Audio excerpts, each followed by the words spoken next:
இந்த கோவிலுக்கு வந்தால் நம்ம செஞ்ச 7 ஜென்மம், இந்த ஜென்மம், போன ஜென்மம், அதுக்கு ஜென்மம், 7 ஜென்ம பாவங்கள் நிவர்த்தி ஆகும். 7 தலைமுறை அப்படின்னு சொல்லுவாங்க. உங்கள் அப்பா, தாத்தா, அது முற்பாட்டனோட சாபங்கள்லாம் நிவர்த்தி ஆகும்.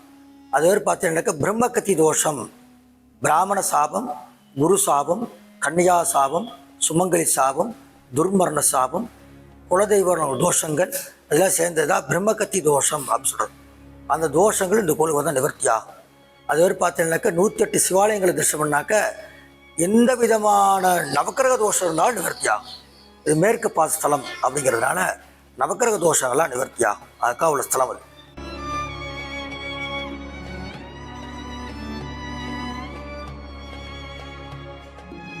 ஓம் ஹர நம பார்வதி பதஜே ஹர ஹர மகாதேவா. தென்னாளுடைய சிவனே போற்றி, நாட்டவருக்கும் இறைவா போற்றி. இந்த ஊர் வந்து பாபநாசம், தஞ்சாவூர் மாவட்டம் பாபநாசம் 108 சிவாலயம். அது இந்த கோயில் வந்து ஸ்ரீராமருக்கு பூர்வ ஜென்ம பாவம் பிரம்மகத்தி தோஷ நிவர்த்தி க்ஷேத்திரம். ஆனால் இந்த க்ஷேத்திரம் பண்ணாக்க நம்ம செஞ்ச பூர்வ ஜென்ம பாவங்கள் 7 ஜென்ம பாவங்கள் நிவர்த்தி ஆகும். அவர் பித்ரு சாபம் அவர் நிவர்த்தி ஆகும். ஏன்னா சூரிய பகவானுக்கு சனி பகவானுக்கு சாபம் நிவர்த்தியானது. ஆனால் இந்த கூட 7 தலைமுறை பிதிரு சாபம் நிவர்த்தி ஆகும். பிரம்மகத்தி தோஷம் நிவர்த்தியாகும். பிரம்ம தோஷம், பிராமண சாபம், குரு சாபம், கன்னியா சாபம், சுமங்கலி சாபம், இந்த சாபங்கள்லாம் நிவர்த்தி ஆகும் இந்த க்ஷேத்திரத்துக்கு வந்தாங்க. இந்த க்ஷேத்திரம் வந்து ஸ்ரீராமர் பூஜை பண்ண க்ஷேத்திரம். ஸ்ரீராமர் வந்து 14 வருஷம் வனவாசம் வந்தார். அப்போ இந்த இடத்துல வரப்ப கரண் தூஷன் அப்படின்ட்டு அசுரலை வதம் பண்ணுறார்.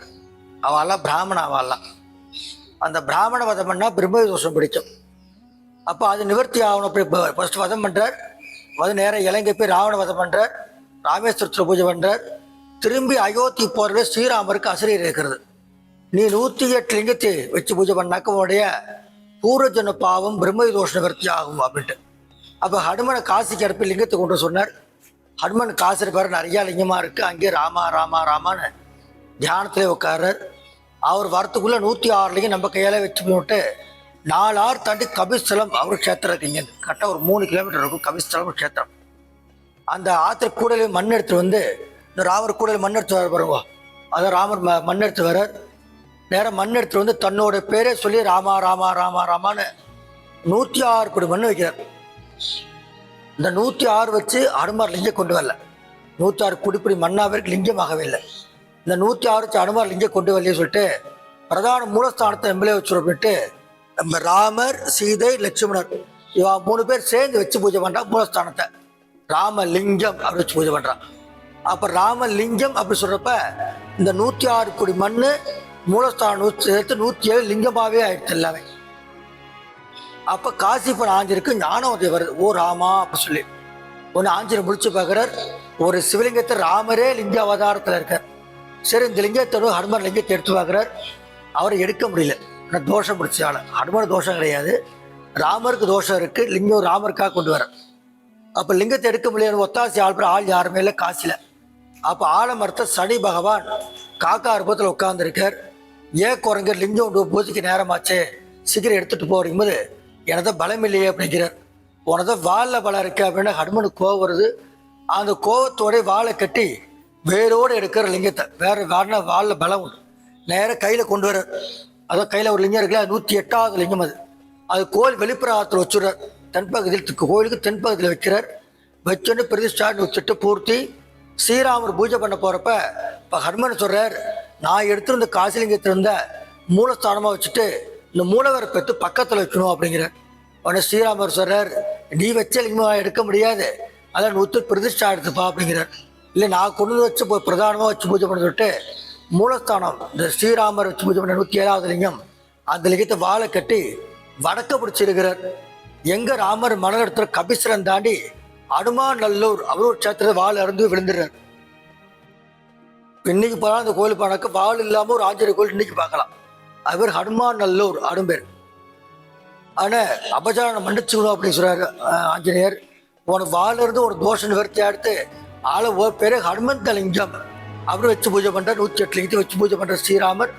அப்போ ஸ்ரீராமருக்கு பூர்வ ஜென்ம பாவம் 7 ஜென்ம பாவம். அப்போ ராம அவதாரத்துக்கு முன்னாடி பார்த்தா கூர்ம அவதாரம், நரசிம்ம அவதாரம், வாமன அவதாரம்லாம் எடுத்தார் இல்லையா. ஒவ்வொரு அவதாரத்துக்கும் ஒரு வதம் உண்டு. ஆனால் ஒவ்வொரு அவதாரத்துக்கும் ஒரு பூஜையும் உண்டு. பூஜை பண்ணினாலும் இந்த ஒரு க்ஷேத்திரம் பார்த்தாக்க 108 லிங்கத்தை பார்த்தா பூர்வஜன்ம பாவ நிவர்த்தி ஆகும் சொல்லிட்டு சுவாமி பாவ நிவர்த்தி ஆறுது. பிரம்மகி தோஷம் பிராமண சாபம், கரந்துஷ்டம் பிராமணா இல்லையா, அந்த சாப நிவர்த்தி ஆறுது. எல்லாம் அயோத்தி பேரா. அப்போ காசு டெய்லி ரிஷி பூஜை பண்ணிருக்க டெய்லி. அப்போ அங்கே சிவலிங்கம் குறையிறது. தேவர் எல்லாரும் கூப்பிடுறார். எல்லா தேவர் ரிஷிட்ட வந்து நிற்கிறா. ஏப்பா இங்கே ஒரு லிங்கம் குறையிறது, எங்கே போக சொல்ல வரும்போது இவர் எங்கே சாப்பிடுவார பயந்துட்டு எல்லா அடியுமே சரியாதான் இருக்குது அப்படிங்கிறார். ரிஷி கோவம் வருது. நவகிரகத்தை கங்கையிலே வச்சு பூஜை பண்ணுறார். நெடுருக்கு சூரிய பகவானை கூப்பிட்றார். பகவானே உனக்கு லோகத்தை எதுவுமே நடக்காது, இங்கே ஒரு சிவலிங்கம் குறையிறது, எங்கே போக சொல்லுவோம் போது இவர் எங்கே சாப்பிடுவார பயந்துட்டு இவர் எல்லா ஆளுமே சரியாதான் இருக்குது அப்படிங்கிறார். நீ காசே இருக்கக்கூடாதுன்னு சாப்பிட்றார். ஆனால் காசி போனாக்க நவகிரகம் பார்க்க பட்சத்து நவகிரகம் கிடையாது. சரி சாப்பிட்றதுக்கு நிவர்த்தி அப்படி சூரியபகவான் வைக்கிறார். இந்த சோழ நாட்டு போ, அங்கே ராமர் இருக்கார், அவர் போய் திருஷ்டம் பண்ண உடைய சாப்பிட நிவர்த்தி ஆடும் அப்படிங்கிறார். அந்த காலத்தில் எப்படி நாட்டு பேர் தான் அவர்களே ஊர் பேர் கிடையாது. சோழ நாடு, பாண்டிய நாடு, சேர நாடு தான் உண்டு. ஆனால் இது சோழ நாடு அப்படிங்கிறனால ராமருக்கு திருஷ்டம் பண்ண அப்படிங்கிறார். நேராக சூரியகிழமை ஓட்டமாக ஓடிவர். காசிலேருந்து வேற வரார். திருவையார் வந்துடுறார். திருவையார் ஐயாரப்பர் சுவாமியோட பேர். ஐயாரப்பா எனக்கு காட்சி கொடு அப்படிங்கிறார். அப்போ உனக்கு காட்சி கொடுக்க அருகதை கிடையாது. எனக்கு கிழக்க 16 மைல் திருவையாறுலேருந்து 16 மைல் இங்கே பாபநாசம். அந்த கோயில் ராமர் திருஷ்டம் பண்ண உடைய சாப நிவர்த்தி ஆடும் அப்படிங்கிறார். நேராக சூரியகிழமை ஓட்டமாக ஓடி வரார். இந்த கோவில் வந்து மேற்க பார்த்த கோவில். இந்த கோவில் இங்கே 108க்கு மேற்க பார்த்துருக்கோம். அதில் என்ன சார், கிழக்க பார்த்து சாயந்தரம் திங்கக்கிழமை பிரதோஷம், அது சோமவார பிரதோஷ பூஜை நடந்துட்டுருக்கு. ஓ ராமா அப்படி கூப்பிட்றார். ராமர் சாப நிவர்த்தி அப்படிங்கிறார். எப்படின்னு கேட்குறப்ப எனக்கு ஈசானம் இல்லை, சனிமூல உட்காரு ஒரு சாப நிவர்த்தி ஆடுங்கிறார். சனிமூல வந்து சூரியபகவான் உட்காரு. தமிழ்நாட்டிலே மிக பெரிய சூரியன் அவர் தான், வேற எங்கேயும் பார்க்க முடியாது. சூரியன் பெரிய 6 வேறு சூரியன் இருப்பார். சூரியன் உட்கார தன்னோட புள்ள சனி பகவான். சனிவார் பாப்பன இந்த கோயிலில் இடம் போட்டு வைக்கிறார். இங்கே காசு சனிவார் காக்க ரூபத்தில் இருந்தார் இல்லையா, அந்த ரிஷை பார்த்து சிரிக்கிறார். ஏன் என்னை பார்த்து சிரிச்சாகும் போது ஒரு குரங்கு வந்தது லிங்கம் எடுத்து போயிடுச்சு அப்படின்னா நீனும் காசே இருக்கக்கூடாது சாப்பிட்றாரு. ஆனால் காசு பண்ண பிண்டத்தை கங்கையில் போட்டுறான், காக்காவுக்கு போட மாட்டான். சரி சாப்பிட்றதுக்கு நிவர்த்தி அப்படிங்கிறார். சோழ நாட்டில் ஒரு ராமர் கோயில் உங்கள் அப்பா உட்காந்துருக்காரு, இவங்க அப்பா பக்கத்தில் உட்காரு உடைய சாப்பிட நிவர்த்தி ஆடும் அப்படிங்கிறார். நேராக அங்கேயே கிளம்பி ஓட்டமாக ஓடி வரார். நேராக திருவையார் வந்துடுறார். அப்பா வந்து வெளியே பிள்ளையே வரார். ஐயாரப்பா எனக்கு காட்சி கொடு அப்படிங்கிறார். இல்லைப்பா இப்போதான் உங்கள் அப்பா போயிருக்காரு, நீனும் பின்னாடியே போ அப்படிங்கிறார். உடனே சரிபவன் சார், இந்த கோயிலுக்கு வந்தால் எனக்கு பலன் வேணும், அதுக்கு நீ பலனை கூட அந்த சுவாமியோட காலையேறி கட்டி பிடிச்சிக்கிறார். சரி சாப்பிட நிவர்த்தி அரை சாப்பிட நிவர்த்தி சொல்லிட்டு நீ போய் திருவையார் ஆத்தாரில் உட்காந்துக்கோ, கர்மா பிண்டத்தை போடுவான், அதை சாப்பிட்டா அரை சாப நிவர்த்தி அப்படிங்கிறார். சரி ஆத்தாரம் மடத்தை வந்து உட்காந்துக்கிறார். யாருமே பிண்டம் வரல, எல்லாம் காசிக்கே போயிட்டு இருக்கா. அங்கே ஐயாரப்பர் மணி 12 மணி உச்சிக்கால பூஜை நடக்குது. பிராமண வேலை எடுத்துகிற ஈஸ்வரன் தனக்குத்தானே பிண்ட ஆத்ம பிண்டம் போட்டுக்கிறார். அவரோட காசியோட வீசங்கூட திருவையார் க்ஷேத்திரம் அப்படின்னு சொல்லுது. அதாவது தென் கைலாயம் அப்படின்னு சொல்றது. கைலாயத்தை அது ஒரு கைலாயம், அது அப்பர் சாமி கைலாய காட்சி கொடுத்து அங்கே தான், அதனால கைலாயம் சொல்றது. அதில் என்ன செய்கிறார், அந்த பிண்டத்தை சாப்பிட்றார். அரை சாப நிவர்த்தியார் சனி பகவானுக்கு. நேராக அங்கேருந்து வர்றார். சனிக்கிழமை மகாபிரதோஷ பூஜை இந்த கோயில் நடந்துட்டு இருக்கு. ஓ ராமா அப்படி கூப்பிடுறார். ராமன் வெளியில் நில்லு அப்படிங்கிறார். ஏன்னு கேட்குறப்ப நீ வெளிப்பிரகாரமாக போய் வெளியே ஹனுமந்தில் இருப்பார், அவரை திருஷ்டம் பண்ணு உடைய சாப நிவர்த்தியானுங்கிறார். வெளிப்பிரகாரம் திருஷ்டம் பண்ணுறார். அப்போ சாப நிவர்த்தி ஆறுது. அப்போ சுவாமி சொர்ணாபிஷேகம் பண்ணுறார். சுவாமி யார், அனுமதி லிங்கத்துக்கு சனி பகவான் சொர்ணாபிஷேகம் பண்ணுறார். அவர் சாப நிவர்த்தி ஆறுது. இப்போ உள்ளே வரப்ப சூரிய பகவானும் சனி பகவானும் ராமலிங்கத்தில் பிரார்த்தனை பண்ணிக்கிறான். எங்களை திருஷ்டம் பண்ணாலோ அல்லது உங்களை திருஷ்டம் பண்ணாலோ அவளுக்கு 7 தலைமுறை பித்ரு சாப நிவர்த்தி ஆகணும், அதுக்கு நீ அனுக்கிரகம் பண்ணும்போது ஈஸ்வரனை பக்கத்தில் பைரவராக உட்கார்ற அந்த கோயிலில். அதில் சூரியன் அப்பா உள்ள சனி பகவான், சனீஸ்வரனோட குருநாதர் பைரவர் பக்கத்தில் உட்காந்துருப்பார் இந்த கோயிலில். ஈஸ்வரன் உட்காந்துருக்கிறதுனால இந்த கோயிலுக்கு வந்தாக்க பித்ரு சாப நிவர்த்தி ஆகும் அப்படின்னு சொல்லுவாங்க. இப்போ சில குழந்தைகளை பார்த்தோன்னாக்கா பூர்வஜன பாவம், அதுமாதிரி பார்த்தா மாங்கல்ய தோஷம், புத்திர சாபம் இதெல்லாம் இருக்கும். இதெல்லாம் நிவர்த்தி பண்ணி பரிகாரம் பண்ணுவா. அப்படி இல்லை அப்படின்னாக்கா 108 முறை சுற்றி வருவா கோயில் வெளிப்பிரகாரத்தை. இந்த கோயில் பிரதோஷத்தனி சுற்றி வந்தால் 108 பிரகாரம் சுற்றி வந்தாக்க 1 கோடி 108 கோடி தடவை சுற்றி வந்த புண்ணியம். அவள் ஜாதகத்தில் உள்ள என்ன விதமான தோஷம் இருந்தாலும் சரிதான். ஏன்னா இங்கே 108 லிங்கம் மேற்க பார்த்துருக்கோம். சாதாரண ஒரு லிங்கம் மேற்க பார்த்துருந்தாலே தோஷம் இல்லை நிவர்த்தி ஆகும். இங்கே 108 சிவலிங்கம் மேற்க பார்த்து மட்டும்தான் இருக்கும். தமிழ்நாடு இந்தியாவிலே இந்த ஒரு கோயில் மட்டும் 108 லிங்கம் மேற்கு பார்த்த ஒரே ஸ்தலம் இந்த ஒரு ஸ்தலம். ஆனால் உங்கள் ஜாதகம் என்ன தோஷம் இருந்தாலும் சரிதான், என்ன காரியம் நடக்கணும் சரிதான், இந்த சுவாமிகிட்ட நீ பிரார்த்தனை பண்ணால் பரிகாரம் பண்ண உடனே நடக்கும். அதுக்காக உள்ள ஸ்தலம். அவர் பிரதோஷத்தினை பார்த்தீங்கன்னா இந்த கோயில் சாதாரணமாக அர்ச்சனை பண்ணுவான். ஒரு அர்ச்சனை பண்ணால் 1 கோடி அர்ச்சனை பண்ண புண்ணியம். இங்கே அர்ச்சனை பண்ணலாம்.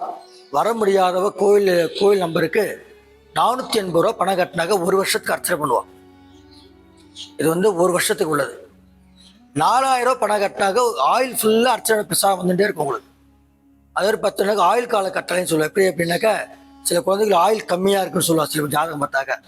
இது அபிவிருத்தி ஸ்தலம் அப்படின்னு சொல்கிறது. எது செஞ்சாலும் அபிவிருத்தி ஆகிட்டே இருக்கும். குழந்தைகள் ஆயில் விருத்தி உண்டாகும், நல்ல படிப்பு அபிவிருத்தி ஆகும், தொழில் அபிவிருத்தி ஆகும், புலம் அபிவிருத்தி ஆகும். இது அபிவிருத்தி ஸ்தலம் சொல்கிறது. அதனால் ஆயில் விருத்தி உண்டாகிட்டே இருக்கும். அதுக்காக சில குழந்தைகளுக்கு இந்த ஆயில் நட்சத்திரத்தன்னைக்கு இந்த 3000 ரூபா பணம் கட்டினாக்க வருஷத்துக்கு ஒரு நாள் அர்ச்சனை பண்ணி பிரசாதம் அனுப்புவாங்க அவங்களுக்கு. ஆயில் கட்டளைன்னு சொல்கிறது. அது சொல்லி உண்டு. அதுக்காக ஒரு ஸ்தலம். கோயில் அன்னதானம் நடக்கிறது. கோயில் 2000 ரூபா பணம், ஒரு நாளைக்கு அன்னதானத்துக்கு 2000 ரூபாய் பணம் கட்டினாக்க கோயில் அன்னதானம் போடுவாங்க. உங்கள் பேரற்ற சொல்படி அது அன்னதானம் பண்ணி இது பண்ணுவான். அதுக்காக உள்ள ஸ்தலம் அது. ஆனால் இந்த கோயில் அவ்வளோ சீக்கிரம் இந்த கோயிலில் நீங்கள் வரவே முடியாது.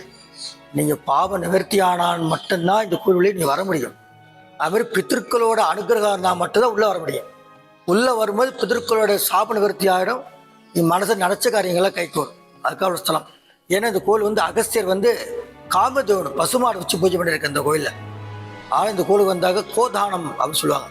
அது கோதானம் வெள்ளியில் பசுமாடை வச்சு பூஜை பண்ணி அது உண்டியில் போடுறது, இல்லை வேறு தானமாக கொடுக்கறது, சாமியார்ட்ட தானமாக கொடுக்கறது, குறுக்கட்டு தானமாக கொடுக்கலாம் வச்சு பாவம். ஒருத்தரும் ஒரு மாதிரி பண்ணுவான். ஆனால் இந்த கோயிலுக்கு வந்தாக்க பித்ரு சாபம் அது நிவர்த்தி ஆகும். அகஸ்தியர் பூஜை பண்ணார் அப்படிங்கிறதால இந்த கோயில் பித்ரு சாபம் நிவர்த்தி ஆகும். நம்ம செஞ்ச பூர்வ ஜென்ம பாவம், அது 7 ஜென்ம பாவம், 7 தலைமுறை சாபம், அவர் பிரம்மகதி தோஷம், நவக்கிரக தோஷம், இது எல்லாம் இந்த கோயில் நிவர்த்தி ஆகிறதுனால நீங்கள் மனசை என்ன நினச்சி இந்த கோயிலுக்கு வரீங்களோ அந்த காரியம் உடனே நடக்கும். இந்த கோயிலுக்கு வந்தாங்க அது 108 சிவலிங்கத்துக்கு தீபம் போட்டு அர்ச்சனை பண்ணால் விசேஷமானது. 108 தீபம் போட்டால் 1 கோடி வளர்க்கப்பட்ட புண்ணியம். இதே பிரதோஷத்தை போட்டாக்க 108 கோடி வளர்க்கப்பட்ட புண்ணியம் இந்த க்ஷேத்திரத்துக்கு வந்தாங்க. அதான் கோயில் மனசு நினச்ச காரியங்களை கைகூறும். ஸ்ரீராமரை பிரார்த்தனை பண்ணிங்கோ, மனசு நினச்ச காரியங்களை கைகூறும். ஓம் நம சிவாய.